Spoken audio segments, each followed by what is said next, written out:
loved ones through digital methods is one way to maintain contact. Need help and support? Please contact us at the hotline 311, psychosocial support at 722-6575 or 518-4157. Brought to you by PAHO, the OACS Commission, and UNICEF.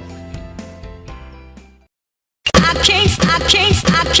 can't stay.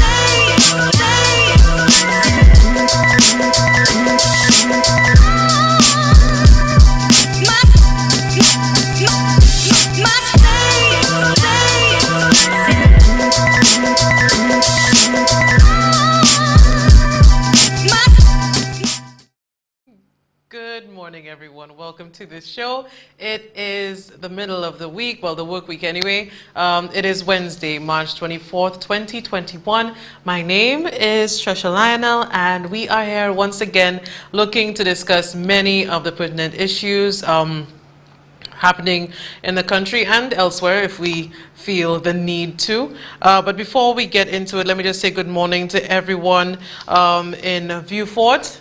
Those of you working or not working, wherever you are, if you are watching the show, and even if you're not, good morning to you. I think as well, I need to shout out the teachers, staff members, administrators at the Vieux Fort Comprehensive Secondary School. Good morning to you as well, and also to the Beanfield Secondary School. Good morning, Petal. How are you? Okay, so let us also greet the people listening to us on our radio partner station, that is Hits FM 92.1 and 91.1. Also, we have watching us on television, channel 124 on Flow. You're watching on UTV or Underground Television.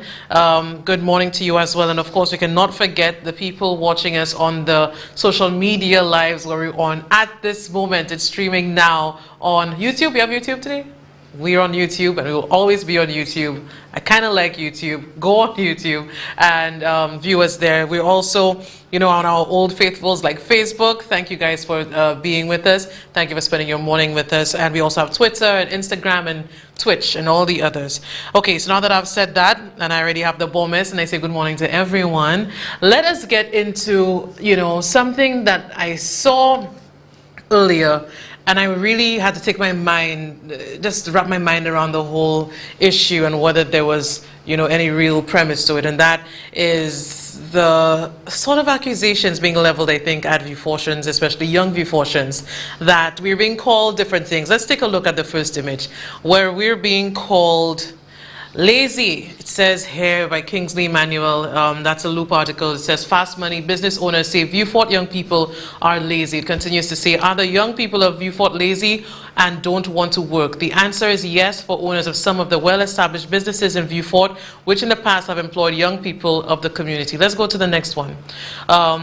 According to the business owners, the young people from communities such as Chozel, Lab, Reem, and Miku are more interested in work than those from Vieux Fort.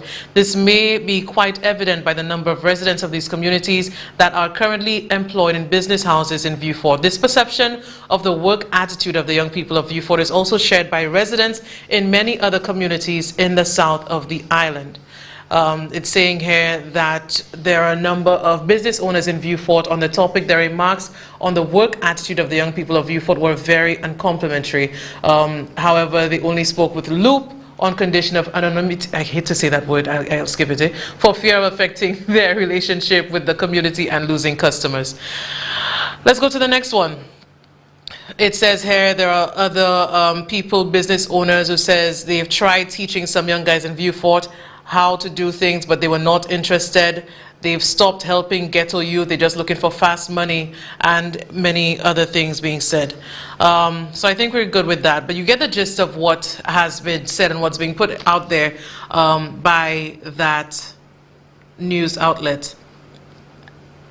And I read it, and I didn't know, because I'm from Vieux Fort, and I'm still a youth considered.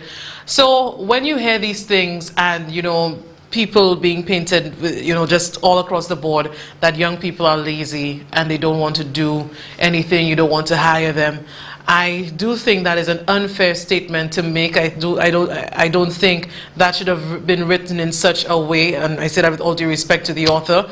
But there is more analysis that has to come if you're just, you're just going to say something like that. So I am going to be speaking for myself, and I know for many other young Viewfort people who find themselves in a very strange situation where they are, like you're seeing, they're being accused of being lazy. But we also know, what are the opportunities really for you to be engaged in if you're not at the call center that they have there for you, if you're not, I guess, well, now you don't have to shovel the horse shit anymore. And there are other things, yes, that people can be employed in, but even with the grocery stores and department stores and S&S and, these sorts of things, I feel, and I've spoken to a lot of people before, and young people, and they're saying that the unemployment issue is really something that has been affecting them. And I do not think it's because people are lazy. I think anywhere you go, any constituency, any country, any race, any whatever you want to call it, there will always be people who do have a lazy attitude. Then you also get people who are ambitious, and that is unfair for the many and to the many people who are working hard, the young people who do have a dream and every day they're hustling and trying to get by. And I saw that. Let's put up the next image. When I realized, in my community, we were doing, well, I started something in 2018. It was called Cookies and Conversations. And we would go into the schools and young mothers, and you see us here discussing things. And Miss Elcock was there giving a speech, and it says here, a discussion with vulnerable young women from Bruceville on issues ranging from domestic abuse, sexual assault, parenthood, employment, love, everything. And I remember when we did that for the 2018-2019, I spearheaded that thing, and I realized when you're talking to young mothers, as young as 14, 15, and they have children and they don't know where else to turn, you have to stay with the man because your mother put you out of the house. There are so many different social aspects to these things that I find it so, disrespectful to talk about young people in such a way, in that, just disregarding what they've gone through. But I also feel as a young person being raised there myself, knowing that you have to work hard, and yes, you do want to, but you also, and I think Viewfortians have this thing where we're suspicious of outsiders. I ain't going to lie to you. When we see you guys come here, we want to know, what do you want from us? What is it that you want? And I think for many people, we've been duped before. We have been promised so many things, and nothing has come in. And especially with the last, the current Prime Minister, we remember that we were supposed to be the new frontier and, the pull of the Caribbean. And even when he won, you have the celebrations happening in Viewfort, these sorts of things. And I think people really fell for that. And even now, we can put up the next image, even now when we see the Prime Minister in Viewfort going around talking to people, trying to get votes, as he does. I guess it's campaigning, forget about COVID and everything else. We see him in Viewfort, and I have to say too that even when he's there, it's not much of a big deal for many people, but we have a trust issue, and I don't know how the other parts of the country they look at it, but Viewfortians generally, I think, do not trust the promises being made, the promises that have been made and haven't been, that haven't come into fruition. Let's look at another image. Even when we are knowing that, for the most part, we're being taken advantage of, and, right now we're seeing the hospital being put up and yellow cladding and whatever else, trying to make it, make it look like there's work happening. Let's keep working. More of the, the veggling, and I think we do not appreciate or respect the constant insult to our intelligence. There are young people who want an opportunity, they want to work. Maybe they do not want the work that is out there. Maybe the opportunities are not there. Maybe they're working in their own way. There are hustlers I know that working hard. And I just did not think that was a fair statement to make. And I had to say that to Kingsley, in particular the person who wrote that. But it also brings me to a point where we, especially Viewfort people, have been promised jobs. They've been promised so many things by this current administration. So even with the DSH thing, you know what? Let's take a look at it.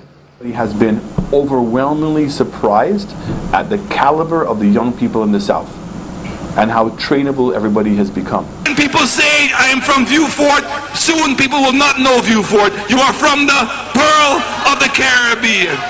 The first phase of the Desert Star Holdings DSH investment project in Viewfort is coming to fruition with accompanying opportunities for St. Lucians.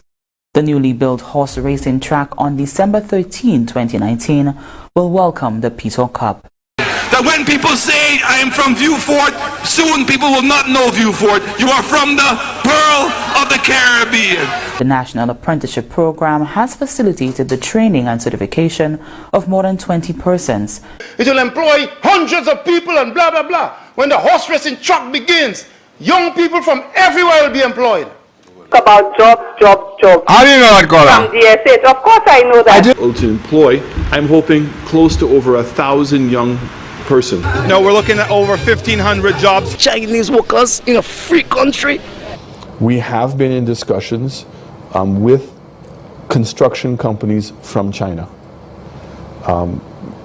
Mr. Aking is looking at the possibility of using Chinese construction companies for his development, but not phase one. Phase one, which is the race course, is being done through local contractors. Want to bring Chinese down. Chinese? What's going on here? What's going on here? And I know of the love and the passion that the people in the South have. And I know how great they are going to be at taking care of horses. 24 individuals have successfully completed an entry-level training course in the grooming of race horses. The training was facilitated by Groom Elite Program Inc. out of Stanford, Kentucky through the National Apprenticeship Program. Executive Director of Groom Elite Program Inc., Dr. Reed McClellan, explained that the individuals received extensive training in the caring and maintenance of race horses. The training began with learning horse behavior, anatomy of horses, health of horses, and diseases and injuries they may be susceptible to, and how to treat these injuries and prevent these diseases. Dr. McLennan emphasized that regular horses and race horses are very different and thus specific training is required. One of the horses you might have seen, Charm, is the name they gave this chestnut that's in the stall right beside me here. And all of these horses that are here are what they call half-breeds or beach ponies and stuff, and we measured them the other day. They're around 14 hands tall, and they weigh between 600 and 670 pounds. The horses that are going to be coming in here are going to be between 16 and 16 and a half hands tall, and they're going to weigh between 1,000 and 1,200 pounds. So they're going to be about twice as big as the horses we're working here. They're also going to be faster, they're going to move quicker, and as I've been telling them, you have to stay on your toes to keep that horse from being on your toes. The training is in preparation for the most anticipated event, the Peter Cup, hosted by the Royal St. Lucia Turf Club, scheduled for the 13th of December 2019 at the newly built horse race track in Viewfort. Some 42 race horses age ranging between 2 and 3, purchased by the China Horse Club and participants, are expected to arrive in St. Lucia sometime in October. Participant Joshua Andrew indicated that the training will assist participants in securing employment. I think one major limitation with young people being able to access employment is the fact that there's a limitation in terms of training opportunities for those young people. And I think that it's imperative that we often try our best to give them the opportunity to receive those training, those programs. I think also it is necessary that we notice that many of those young people here today are young people who are passionate about the industry. They come here because they have a love, they have a drive, they're interested in horses. Participant Moza Moffat expressed gratitude for the opportunity. Basically, my goal here is to become a farrier and stuff like that. You know, over the 2 weeks, we guys have learned a lot, and based on what we knew and what we're learning now is very important because we learned the very new things that was alien to us, things that was alien to us, things that was alien to us, things that was alien to us. We were promised in the South in Viewfort 2,000 jobs. Then it went down to 1,500, and you know now it just said there were 24 different people who were going to be employed in that, in, you know, these sort of servile positions. And when you look at that and you believe in these promises, and I do think that there were many young people who did believe the promises made by the Prime Minister, by this administration, and then you fall for it and you do it, and then you also see our love for horses and, you know, our horse racing and everything, that being taken advantage of too. So you say that we're going to get better, you bring people in, people left their jobs in hotels to go to that DSH project, and then it turned out to be a disaster, a dismal failure. And I cannot stress more that even when there was the Peter Cup and whatever else, did you feel, did we feel, did St. Lucians feel, did View Fortunes feel like we were really any part of that? Even the local horses that they were saying that had to race, they could never go on the track because their horses were not, you know, they didn't have the proper equipment, the proper medicals or whatever to have the horses be put on the track. We're doing things in Viewfort. You take all our land, you take the best land, and you tell us you're going to give us jobs and then nothing, and then you will get people saying that Viewfortians are lazy, which again is unfair. If anything, there's an apathy. People already don't trust. And yes, we feel duped, and I know a lot of people who do, including Rudy Alexander. That's what he had to say. Tell you the truth, I haven't been there, you know. I know they don't have much. If they have, maybe just 2 of them. That's all I know about it. But you were part of the training? Yeah, I did it. I got the certificate, but they never called us to work. They only had 3 of them working there. And how long that certificate took and everything like that? 3 weeks. And I mean, how are you feeling now? Because... Well, I see that was a waste of my time because I was working. I left my job to go and take part of that because they say we'd get work, and after, nothing. So what you doing now? Just going back to sea. That's what I have to do. And with the horses and stuff, you still have hope that, you know, the horsing... Yeah, man. But I have my own also. I'm not studying that, I just own my own. If I get to go back there, I will go. So that's a disappointment to you, the whole thing? It is. And for a lot of hemi fishermen, horsemen too, because a lot of them put all the effort into it and nothing, no results out of it. If you could speak to the people in charge of that, what would you say to them now? Well, try and get us in because all of us have different things to do and all of us like horses. That's why we took part and nothing else going on.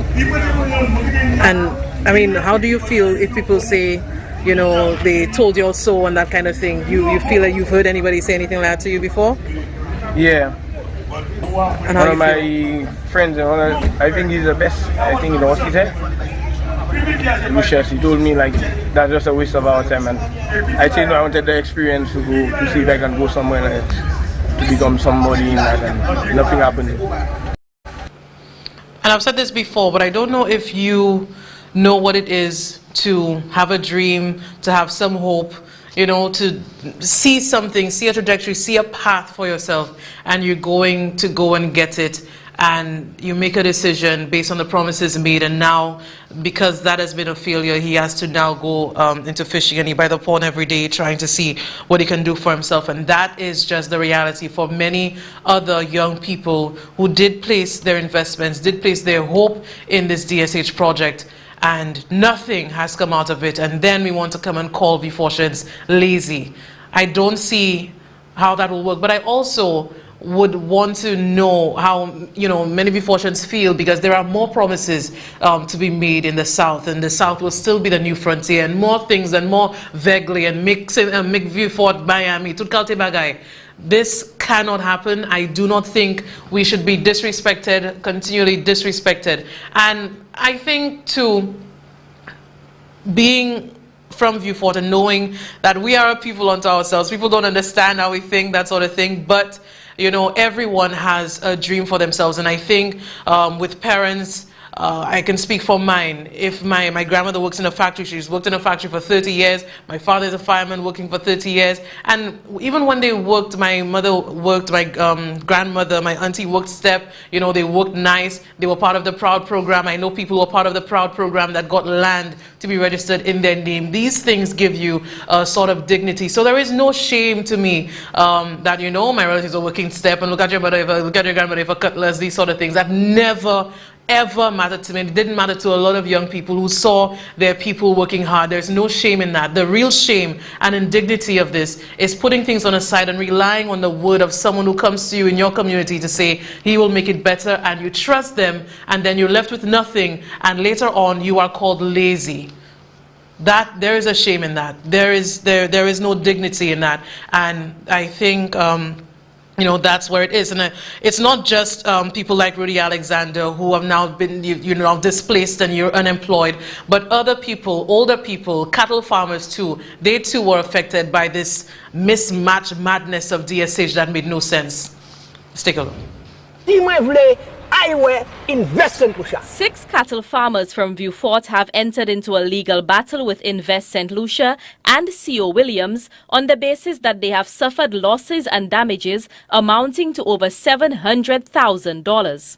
Attorney Dr. Kenny Anthony, who is representing the farmers, says the matter stems from actions taken after works commenced in 2017 to facilitate the highly controversial DSH project. Essentially, during the construction of the horse racing track in Vieux Fort and the bypass road, all done by C.O. Williams and Company, the fence which protected the pasture of the farmers made available to them by the government of St. Lucia, that fence was torn down. When that occurred, I protested as parliamentary representative. The fence was repaired, and it was torn down again 2 weeks later. The result of all of that is that the cattle owned by the farmers that were pastured in the fence wandered away, and many of them got lost. Court documents indicating the particulars of loss and damage list well over 100 cattle. Anthony says he initially entered into dialogue with Invest St. Lucia on behalf of the farmers, hoping for an amicable resolution. However, what followed was a series of meetings with no hope of a resolution in sight. The end result is that after 3-4 years, the farmers were just frustrated and decided that the best option they had was to secure an attorney and take the matter to court in the hope that, of course, the court would rule in their favor and obtain the compensation that they so badly needed this time. According to the attorney, Invest St. Lucia's response has been less than encouraging throughout this process. Basically, they have responded to 1 or 2 of my letters and essentially have denied liability and denied the responsibility. And they have attempted to cast some blame on the cattle farmers. But obviously, I think they're not admitting that they were negligent and they had a duty of care to the farmers in question. So this has been dragging on for the better part of 1.5 to 2 years, and that is why the farmers have become very frustrated. Anthony, who stressed that he was serving in his capacity as an attorney, has emphasized that this is not an issue of the political implications of DSH, but rather an issue of compensation for hard-working farmers, many of whom are in their 60s and have tended to cattle for up to 5 decades. There is no question that the decision to construct a horse racing track on the former Beausejour farm has had a very serious impact on the lives of those who are involved in the cattle industry in the South, as well as those farmers who obtain services from the Beausejour farm. I mean, the effect of all of this is that the lives of many people have been displaced and have been destroyed. And what is really bothersome is the failure of the authorities to accept responsibility for the decisions which they have made and the very callous manner in which they have approached the whole issue of compensation to those who have been affected by those decisions. Last year, one of the farmers who is currently seeking damages spoke to our news team about the implications of this situation. So, Alessa, alagi la moya, tout sa moreni, tu flap asek ipoin. So, comme moi no way. Ek mwen de ka depan a sou zanimo mwen pou mwen te vane. Ou pa ban nou pièce autorisation, pièce notice, anye pou tiye se ebe zo kay prete zo, pou zo ban nou yon kote pou nou mese def la. Hein? Def ka koui tout pa jou. Vini bon matin la, ou ka gade se def la, Ou yo dembo matin lo fin ou pa we pièce. So kouye. Ou no we? I don't know what it is, but I do feel in some ways there's almost a,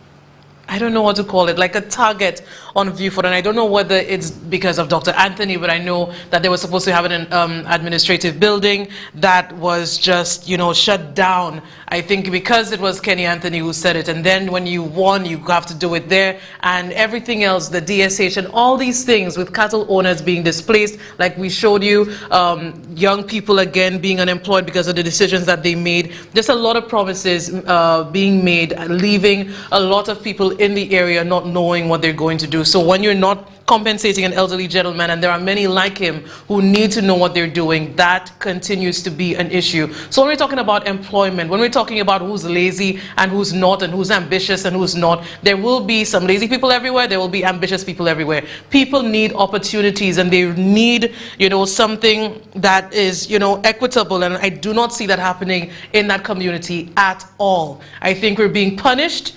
I think people are taking our land from us. It's being sold for $1 when I sell, you know, if you're 30 and young people my age are trying to figure out, you know, what are you going to do as you go on, and you're trying to be an adult and you're trying to get things together. That is not even a reality. It's not even a thought to some people because it's way over our means. Meanwhile, you know, Teoa King has all of Viewfort, but we're going to say that young people are lazy. If we're not looking at the real issues here, how we're losing our people, we're losing our land, we're losing opportunities for both older generations and younger, then that continues to be an issue. But I think I've spoken enough. Let Viewfortians speak for themselves. It's a street that wouldn't look a lost man. They don't have a lost man. How many horses in Viewfort? Viewfort barely have 20 horses now. And how many they used to have before? Around how many? Hundreds. Everybody's horses now. People, not much horses now. And I heard some of them died. Many died out. Right now, you can even go to bus station and get medication for horses in bus station. So that's not making sense. So you don't think it'll ever get back to normal? No, man. With what's going on there, what will get back to normal? The horses they have there, they're not racing them, so ours will race. Huh? Anybody can see that. Horses that are not racing, so ours, the locals will race. What do you think has been, why do you think there's been the destruction of horse racing in Viewfort? Because I remember being in Viewfort, that used to be a big culture of ours, you know, and now, what would you say, what would you blame for that? Really, I'm not blaming anybody, but it's the people in higher authorities that try and play us, making us think things will get better when they are horse race track and everything. And right now you see, when everybody prepared themselves to do something, they had big races, none of the local people was doing anything. So you're seeing right now is play. You're seeing they're playing with all the little locals, they're playing with them. They don't care about us. Okay. People that talk about horse race. There are people that tell you about horse race, and when you reach in the meetings, you know, no restrictions, 2 weeks, 3 weeks before horse race, and nothing cannot happen. So I myself, I give up on that already. Not even interested in horses. I sell all mine already. You sold your horses? Yeah, my son alone, I have 3 horses. My children alone, I have. And how many you sell? I used to have over 50. But how are you feeling doing that? Because that has been such a big part of your life. Look my life now. I'm fish, selling fish. That's my life. And how's that working? That itself is another story. I don't want to talk about this. So all you take is a struggle after struggle? Yeah, struggle after struggle. We have a big white elephant there. No fish are selling, no money. So, look, fish season coming, nothing not any place. So when fish start coming, you just go see fish all on the stores everywhere. What go up? Who buy it? Nobody. If they buy it, it's 12 months, 6 months before you get this. What's in that? I mean, but how does that make you feel? I want to understand, what does it take for a man to sell everything, start all over in fish, and then... Start all over, I was always in fish. So I just put aside some things I see are not making sense. better you just than you go through your struggles quietly and just live. Why if things bother you? Sometimes when make things bother you, you might think the wrong way and start doing the wrong thing. So I rather just take it step at a time. They call me no side. I'm no side. Yeah, that is me. Watch me good, you know, man. And how you feel things running, coming your way? Well, no side. That means nothing. How you feel things running in Vieux Fort? How we want to know? How you feel things running in Vieux Fort right now? In Vieux Fort? Well, you know already, because you know things close everywhere. My little shop, I close it. No money, nothing to run. I just there. I have my kids. I have my wife. Right now, you see my wife now. I don't know what she's going to do because to feed me, because I used to feed her, you know, when I was doing a little horse. But right now, no side. I told them a lot of unemployed people in San. And that is me. And the government supposed to do that for himself. I don't, to me as a young individual, I don't see anything in place. And you know again, You understand now? The government said, the man that sit down there, all his business father open and my little shop closed. That's true. That's it. And put it outside. I don't want step to stop. And I work in step. Nou pa vle laje zo, nou pa vle wom zo, nou pa vle fruit cake zo, nou pa vle ye zo, nou pa vle anye. Travay nou vle work, give us work we want. All of us want work, all of us willing to work. People out of work, people out of their jobs and can get nothing to do. I think that there should be something in place for people which lose their job. Give them, help them a kind of way, and give them something in replacement of what they lost. Matter of unemployment, I mean, how does it affect you personally, like in your own life? Well, it's not affecting me because I'm employed. It affects my neighbors because I'm one of those unemployed people that are sick before. Work. We don't want their money. We don't want their food. We want work. Work we're voting for. Create employment. Make the country run. If everybody working, everybody wake up in the morning and everybody have something to do. Everything easy, everything nice. We can accommodate everything easily. Thank you very much for speaking with me. Yes. Thank you. Yeah, because I'm not going to check the woman's pocket. You understand? He's not doing that. I don't find him doing that. Yes. Because there you could see their videos all showing that he's catamaran, his family catamaran, and you see white people enjoying themselves. I've been several places and I see all white people in mask. You understand? While I'm with my mask and I see white people in mask. He's telling they have a video saying, well, like, he say something about people, if he cannot help people, there's no point in saving lives if people think they have no livelihood. That's insanity. As a big government like you, I'm always so much hands. Nah man, fireborn me say man. Fireborn sit on his colleagues man. Yeah. That's it mama, that's my take to that. I can't stay. What is a vaccine? A vaccine is a product that stimulates a person's immune system or their fighters to fight off a disease, such as the coronavirus. It does this by injecting a weakened form of a virus or a disease into the body and makes your body produce antibodies, which is how the body fights off diseases. Therefore, if you ever get exposed to that disease or virus in the future, your body produces these fighters very quickly so you don't end up getting the symptoms or the disease. This is a message from the St. Lucia Medical and Dental Association. Did you get the COVID-19 vaccine? Then you may experience one or a combination of side effects, or even no side effects at all. Side effects may include pain or tenderness in the area where you got the vaccine. You may also notice a little swelling or redness. To manage these, you may apply a clean, cool, wet washcloth or an ice pack over the area. Throughout your body, you may feel chills, fever, nausea, joint pain, tiredness, headache, or muscle pain. To manage this discomfort, you should get plenty of rest. Drink fluids, but avoid alcohol and caffeine. If you need to manage pain, you may take paracetamol, not aspirin. You may continue to take all medications prescribed for you, for your health condition. Vaccinate.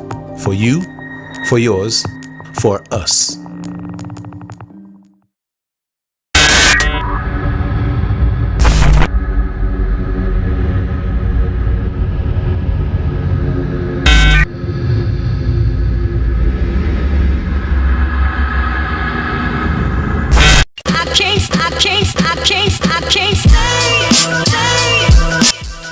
Welcome back, and thank you very much for staying with us. If you are listening to us on Hits FM, if you're watching us on channel 124 or watching us on the social media platforms where we're streaming now, we appreciate you staying with us. Now, I know that we started the week speaking of crime, especially as we saw that 3 people were murdered over the weekend, and I know that it startled a lot of people, especially with the images that are put out there, viral videos out there of us, of the things that happened over the weekend, and for many people it was very difficult to watch. And you're looking towards something to be said, something that makes sense, and it hasn't come out yet. But we should know that even today, this continues, this spate of violent crime that we're seeing continues. As a body was found, and I think there was a news article put out, I think just minutes ago, an hour ago maybe, really depicting that. Can we get that next image? Where it is showing that it's saying police have launched an investigation into the discovery of a bullet-riddled body of a male at Boseju Grocery Wednesday morning. Officers say they received a report about the island's latest homicide at about 7 a.m. According to the police, the body appeared to have been dumped on the road in a remote area leading to the beach. Investigators say they are trying to determine the identity of the deceased. There are no further details at this time. And this is what we are seeing, and we won't keep it on for long, but it is something that I think we should not run away from. We are dealing with a very distressing time with crime. Over the weekend, we know that in Babuno, a body was just, thrown out of a moving vehicle. Again, when you look at it, there were bullets in it. A woman shot and killed in broad daylight on Saturday morning, the busiest time next to the grocery bus stop. And what's happening in Dennery, the drive-by shootings in Tuapito. There's a lot going on. And, you want someone to say something, especially when we've spoken about this before earlier this week, how people have politicized crime. And now we're seeing that we need a strategy. There cannot be people just saying words to fill in space as people are dying and families are grieving, and we can see that this is just going to continue and it's going to escalate, and we need a proper plan. I know they're in the middle of all the elections and campaigning and whatever else, and saying words that mean nothing, but right now solutions are dying, and we need something. We need to see what we could do about this. So again, when you're looking for some kind of leadership, some sort of thing with people in positions, it just makes it almost like a joke, like this is farcical. So we're going to listen to Peterson Francis. Yes, I know we haven't played him here in a while, but he was doing whatever, incapacitated for a while, but now he's here, and clearly the sickness he have, they cure that one yet. You see that one, he still have it, the talking madness. So let's take a look at what he had to say about crime. What has the former Prime Minister himself done to tackle the deeply concerning issue of crime? That is the question posed by Castries Mayor Peterson Francis days after Anthony's withering review of his brother's efforts. But he's in the house gloating last week that we have 60 murders. That's the worst Minister of National Security. But he never mentioned how many murders he have had in his constituency and what he is doing as the leader of his constituency to bring people together, work in the police, work in the churches, work in the community groups, working with young people. What is he doing? He has not done anything. He have not even mentioned in the 60 how many is from his constituency. And we have to be serious. I'm not defending my brother, but let's look at it. You understand? You gloating about so. Are you surprised that we had 3 former murders over the weekend? But it is something that is fashionable now. But when you have leaders, a former prime minister, so I'm very surprised you only have 3. What does that even mean? And I think, you know, when he wasn't there, Mary took over, but now I think it's a toss-up of who will say the maddest, most asinine thing. But it also, you know, you haven't heard from Peterson, so he'll call a press conference, and I realized he was on all the news stations talking about different things, from View 4 to his brother to Castries and to the murders and needing CCC police and, you know, all sorts of things, trying to, you know, get his way back into the spotlight, especially when I guess you're trying to contest a seat. So you know you want your name out there, you want your face out there. So I guess you call a press conference and talk about anything and hope something sticks. Well, I hate to say it, but I am guilty of clipping what you've just said, because again, it was so asinine. I cannot understand how we continue to have such callous statements being made by people that we have put there, and nothing for that. Like, you know, for some people, yeah, you're doing the strong man, you know, bravado thing, and maybe it'll work for some, but it's idiotic. It is idiotic, and it's senseless, and it's careless. But then, you know what, you almost start to get used to it. So, you know what, forget Peterson. Many people now want to know, what is the Prime Minister saying about this? And I know many people have wanted to hear some statement, some strategy, some sort of something.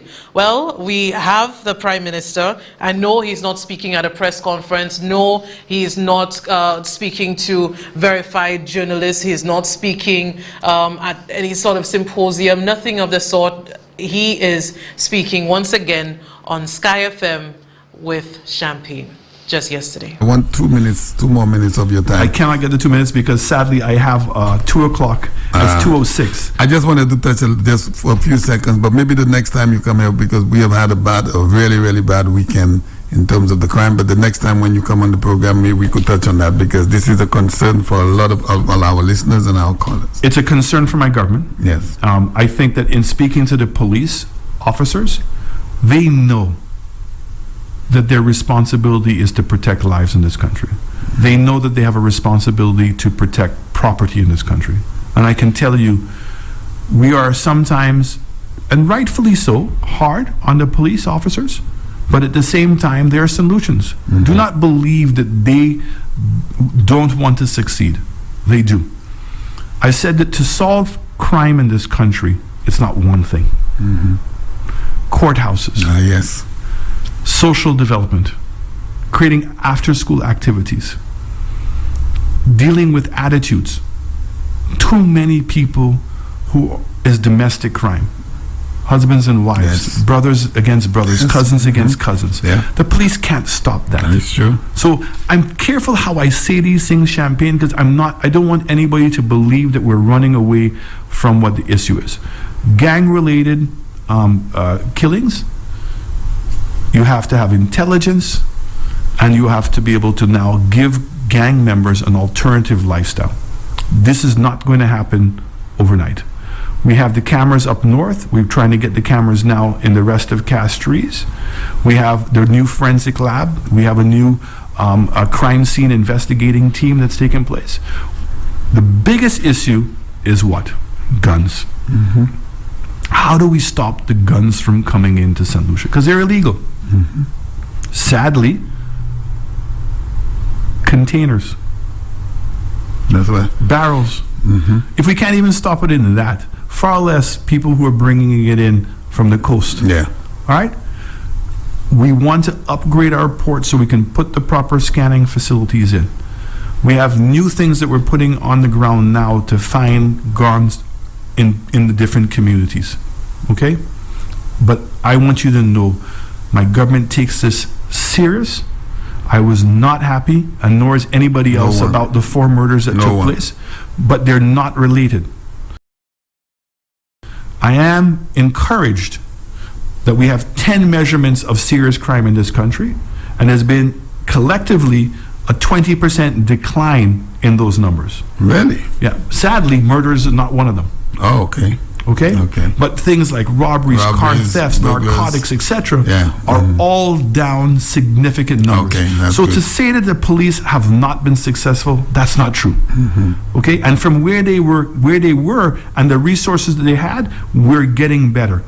We just got the new engines on the marine boats. We're going to go to the new border control system. We're building the new police headquarters system. We're putting in the CCT cameras. We're giving the police the tools, okay, to be proactive and not reactive. Not reactive, that's but right. at the end of the day, even after we've put all of those things in, it's going to take all of us to fight crime. Yes. And there are too many people in St. Lucia who still want to harbor criminals. Harbor criminals doesn't mean that you're hiding them in your home.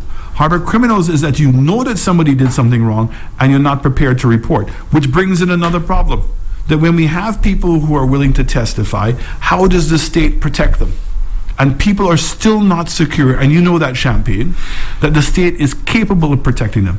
So I am committed and will remain committed to resolve the crime problem in this country. Yes, sir. I'm encouraged by what I am seeing, but I agree with all St. Lucians. The number of murders are out of control. I'm also encouraged by what I saw in St. Kitts in terms of bringing their very bad crime situation down. We're seeing another approach in Trinidad and Tobago. Yes. And all of us are trying to learn from each other in terms of best practices. So we have hope. There's hope. There's more than hope. All right, Mr. Prime Minister, I'm going to give you a song. This is your song. Listen to the lyrics. Fancy talkers, 'cause a man can say, he'll turn your night into day, and a man can say. I don't know if that is what you wanted to hear. I know many people wanted to hear the Prime Minister speak, say something, give some sort of strategy, tell us something that that we can look forward to in dealing with crime, especially as we know that he politicized it, and we've heard of the clips, we've seen it. Kenny didn't do it, but he will, all that sort of thing, and we've seen him, and I've heard him before mention things like social programs, and that's funny when you speak about social programs, Prime Minister, especially when you cut 15 of them in different constituencies, in different districts, cutting the programs that were there as extracurricular activities in Bois-Joli, from Dennery to Soufrière, many other places. When you came in, you took that away. So when these things happen and then you're going to come and turn around and say, social programs are not there. There were tutoring classes being given to parents, and that too was running up all until 9 at night, and that too was discontinued. These things matter. They were already there, and you took them out, but now that the pressure's on and people asking questions, you're just going to say words like social programs. And again, St. Lucia, having someone continually say the same thing, and we've heard that before, he has the same talking points, we continue to have the same issues, and there's no real analysis to any of these issues. Even when you take the hotel tax of $1 and try to put it towards assisting young children, assisting in these programs, in these after-school programs, what kind of mentality is that? And of course, I think, we have spoken about the sort of analysis that is needed. You can't just talk about crime. And even when you hear the, husbands and wives, brothers, he said brothers against brothers and cousins against cousins and, husbands and wives. Seems a bit iffy to me, but I won't say anything much about that one. And he also spoke about, the statistics that there is less crime, not really homicide, but other crime like robberies and car thefts and everything else. And I don't know whether that is too soon to say, or whether we're not looking at this really analytically, or whether this is just superficial. Because we know that in the past year we've had to shut down things, there's been a curfew, so these things may have had their bearing on the statistics that we're seeing here, that you're seeing. So once again, I don't know, you'll call me, we'll open the lines to at 572-7588, and you'll tell me whether that is what you wanted to hear, whether you feel any safer, whether you feel that this has given you any sort of peace of mind. And I also have a problem with it, because with the issue that we're dealing with being crime in this country that concerns many, many people, you have, once again, the Prime Minister not deciding to have something nationally. We're calling press conferences for everything. NTN, Kabai update. We needed something with people. The one time that you probably need the commissioner to say something, and maybe you can muster something through the that he keeps saying.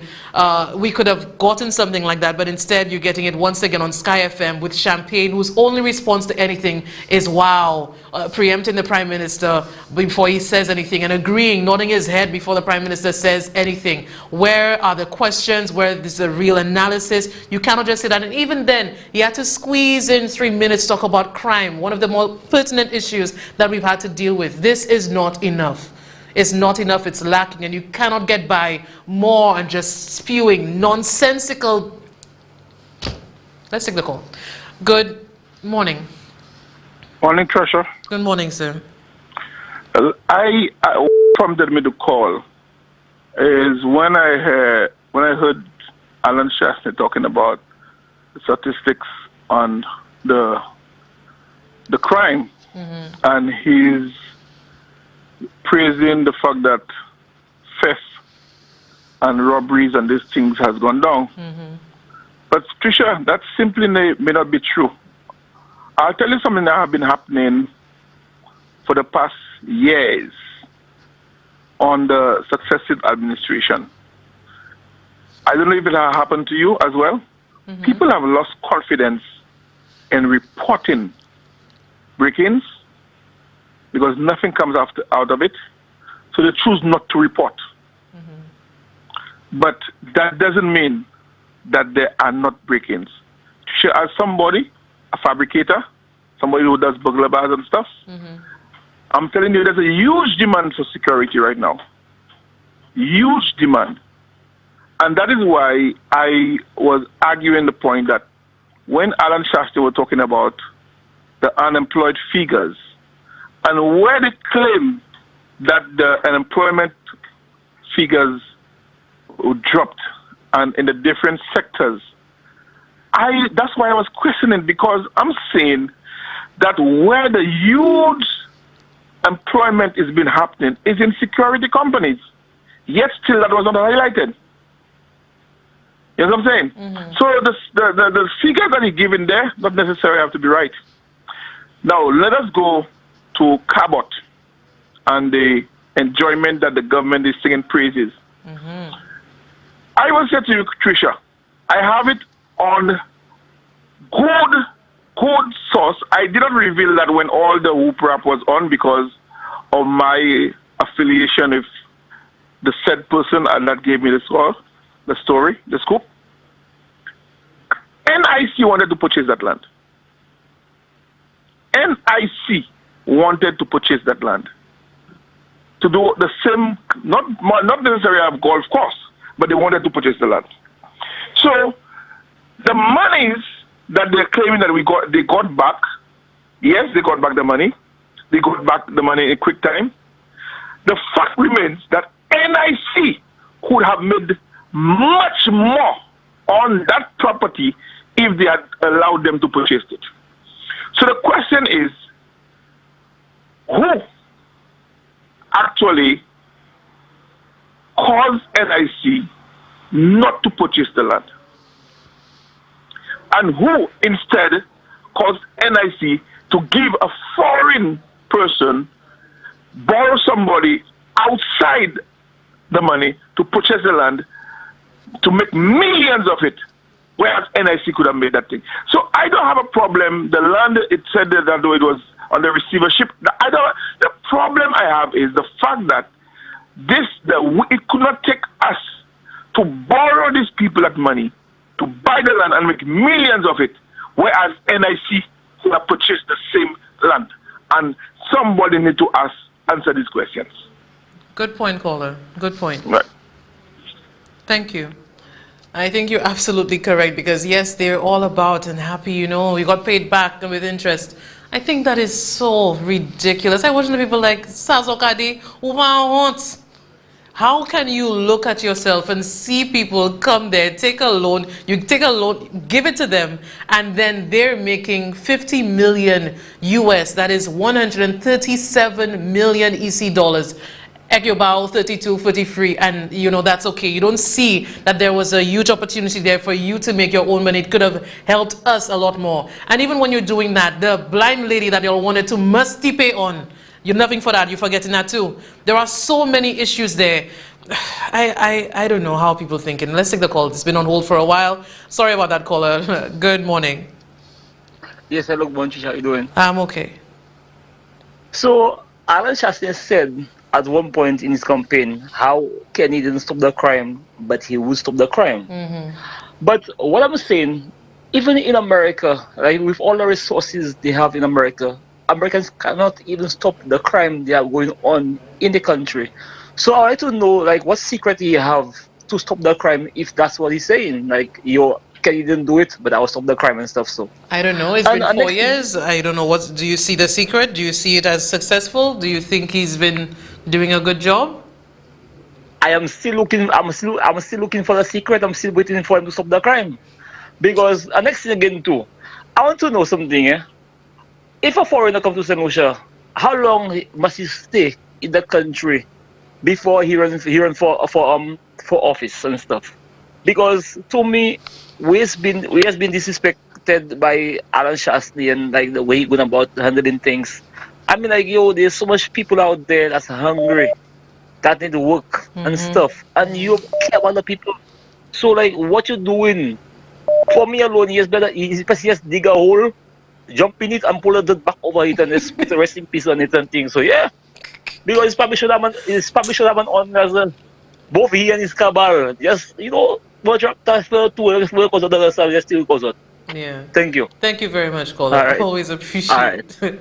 Always appreciate it. Let me tell you, when you look at and he talks about social programs and all that sort of thing.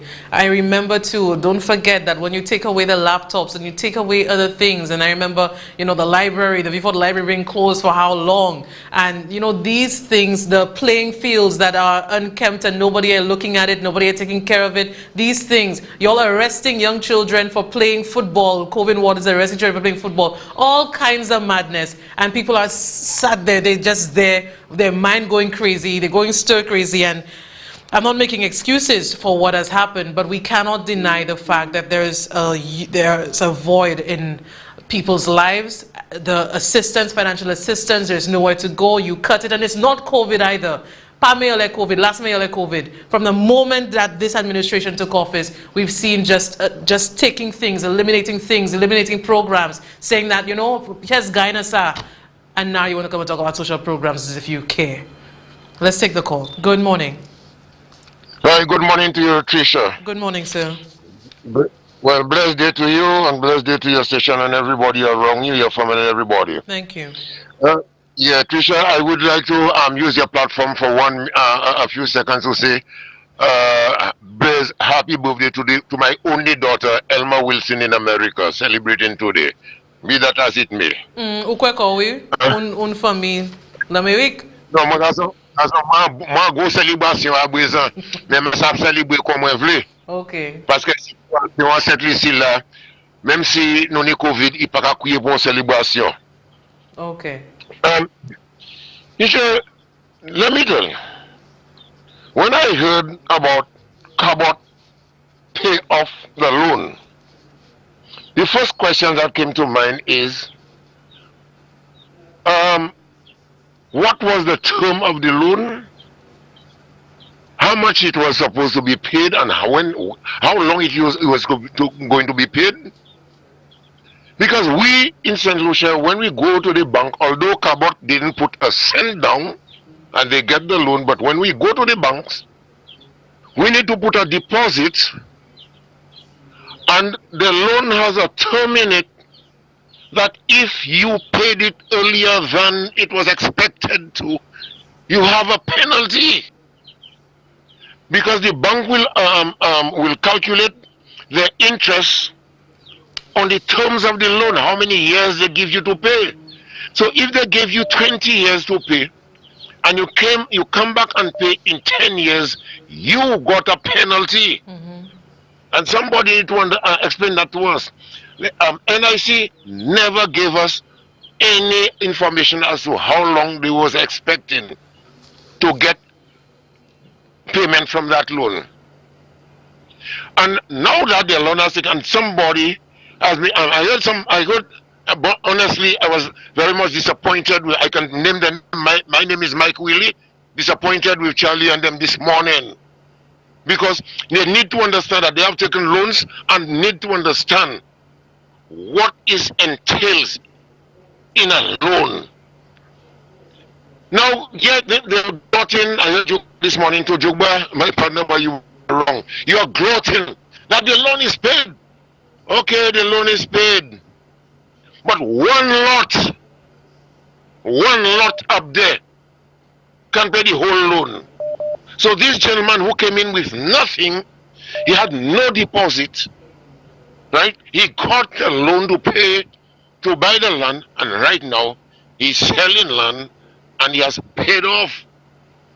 So there is something, I'm telling you, I am just keeping my finger crossed. There is something that will come out soon.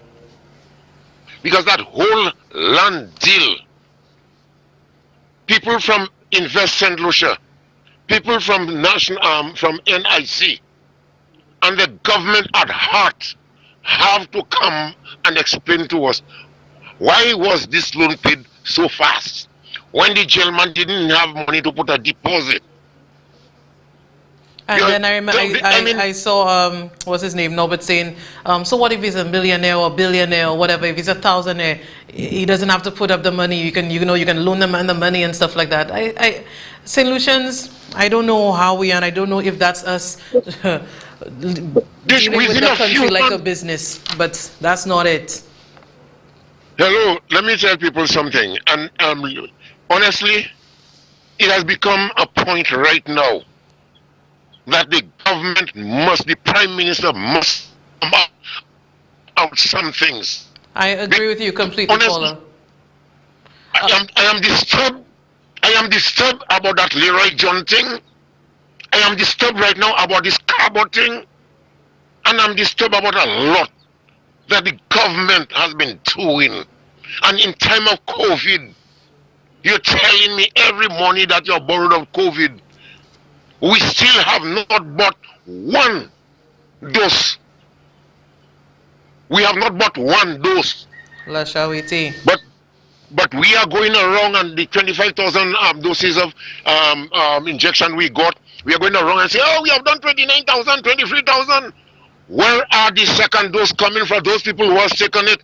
Where have the government come in and tell us where the second dose is coming? And I can remember reading that they said that the first dose, you took it, and there's a particular amount of time that you need to take the second 4 one. to 6 I weeks, may be wrong. Yeah. You do not take it. You have to take another first one again. This is where we are. Yeah. Yes, sir, I didn't hear you there. Yeah, I said that is an issue, but I need to stop you there. I think we've had a call on hold for a while now, so let me try to squeeze in the last call. Thank you as always for your contribution. Okay, let's take that one. Good morning. Good morning, Tresha. Good morning. Good morning, sir. Tresha, I just want to call to express my disappointment in what is passing for leadership in this country. In a man who continued to insult St. Lucian, okay? A man, if you ask me, some people may say he's smart. I would like to probably compare him with that of a con man, because, I mean, it is said that a thief is normally a well-rounded and educated person and a smart individual. Because Alan Shasney conned his way into office and has conned his way 4 years on, have flaunted almost every law in St. Lucia. Okay? And then I could hear his surrogates gloating about a loan paid. Which St. Lucian, tell me, which St. Lucian that have had an opportunity like that, where they can go to the NIC and get generous amounts of money loaned to them, where they can invest it and have such a quick turnaround and pay the loan in full. And I'm hearing all knuckleheads like Champagne and Jugbois. Well, I mean, you don't expect anything different from these sorts of individuals. And they will gloat about it. This insults us because these are opportunities, business opportunities that are not made available. I mean, a gentleman called earlier on and asked me, okay, about, and he was discussing, the terms of a loan, okay? But I want to speak to the difficulty we face as St. Lucian persons approaching a financial institution, okay, to get some startup capital, to start up a business. What facilities is in place for young people, for any common person in St. Lucia, to get those opportunities that Cabot got? Yet still, you have this man come into office and creates opportunities for his friends, okay, for his family. Have those. Let me tell you something. You speak of house slaves. This is really, those are not house slaves, Tresha. What are they? Those are house front door man. That's what they are. Let me tell you something. Because I can't put it together. Trisha, on the other hand, we have that dreaded crime situation in St. Lucia. This man goes, naturally to his radio station, and he addresses crime. I mean, is that a leader or reassuring his people that he's concerned about their security? I mean, are we for real? Trisha, I listened to that mayor, okay? And Trisha, I must confess, when the mayor started out, I was one who said, this may be the best mayor we've ever had. But I liken the mayor to a species of salmon making its way up on river. And as it reaches the top of the river, it is disfigured where the jaw becomes long and almost fangs begin protruding from its jaw. This is how this mayor has become. He has become ugly.